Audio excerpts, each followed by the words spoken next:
What's up YouTube, and welcome back to another episode of Supercross Showdown. Nashville was wild. Nobody could have expected what happened in the night's racing. Starting off with the 250 class that just set the tone for the night. Our two championship leaders went down after the start, both colliding with each other. Pro Circuit Kawasaki has such bad luck. It's so difficult to comprehend what happened, and they hit each other. And Levi hit the deck pretty hard. At the end of the turn, McAdoo also ended up going down and somebody rode into his injured shoulder. How Levi got back up and did what he did, I don't know, because Max rode over his neck, basically.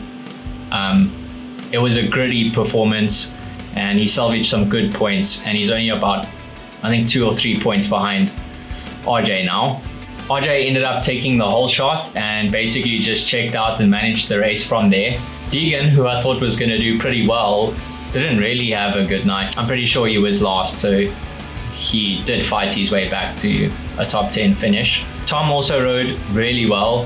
He's now leading the East Championship, as McAdoo actually ended up retiring from the race. With our 250 overall podium, we had RJ, Shimoda, and Vial running out the podium. Moving on with the 450 class, as I said, the 250 class set the tone for the bad juju on the night. Tomac ended up taking the whole shot with Jet close behind and Kenny in third. And Kenny's sprint speed in those first few laps was incredible. He got past Jet and was behind Tomac. They were doing this big triple into the whoops, and he hit the triple and his shock blew. I've never seen a shock blow during Supercross. I've been watching Supercross for 18 years. I've never seen anything like that happen. So that's super unfortunate for Ken. You could see there was no play in the shock. It bucked him right off, and he's injured his left leg pretty bad. His knee, his ankle, I think his toe. I hope this is not the end of Ken. I feel like this year we're going to have a lot of retirees. And then that wasn't the end of our dramas. Sexton then, they were doing this double over the start straight. I don't really know what he was doing, but it was like between wanting to jump the double and not wanting to jump the double. So he cased that pretty hard and did a front flip.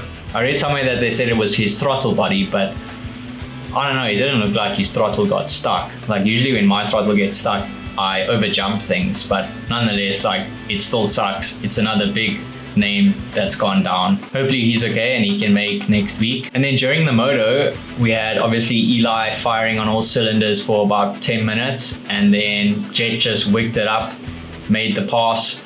There were some lappers down in the sand section, and Eli had already committed to the outside, and Jet got him on the inside and then pulled like 8 seconds. Cooper rode in a lonely third place. It didn't look like he had the speed on the night, but still a good result for him. He's still in the fight. I still think Jet with his speed has the upper hand, but you can never rule out Coop. So with that, your overall 450 podium was Jet in first, Eli second, and Webb in third place. Moving on to our predictions for this weekend's Supercross in Philadelphia. We head back east, and I'm straight up gonna go with Deegan because he's now in a do or die situation. So he also is willing to send it, where I don't think Tom is willing to send it if it does come down between them two. They are my first and second place picks. Third place is a bit of a difficult one because I'm not sure if Cameron is racing or if he's gonna just push through the injury or what he's done to his shoulder. So for that reason, I think I'm gonna go with Max as my third place rider. Just to remind you guys that we're just picking the podium from now on so that it's easier for somebody to win the Leot helmet. But yeah, that's my top 3 250 East riders. Let's move on to the 450s. Moving on to the 450 class, I still think Jet's straight up the guy to beat, so he's still going to be my number 1 pick. And then it gets a little tricky after that because we've lost Ken, who's obviously a podium guy. And then Chase, I'm not 100% sure what's happened with Chase. I think he's still going to race, but I don't know if he's capable of the podium.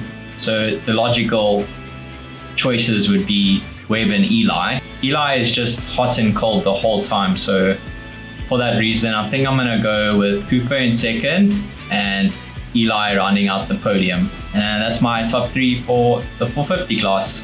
Don't forget to drop your rider predictions in the comments, and I'll see you next week for another episode. Peace out, Joe.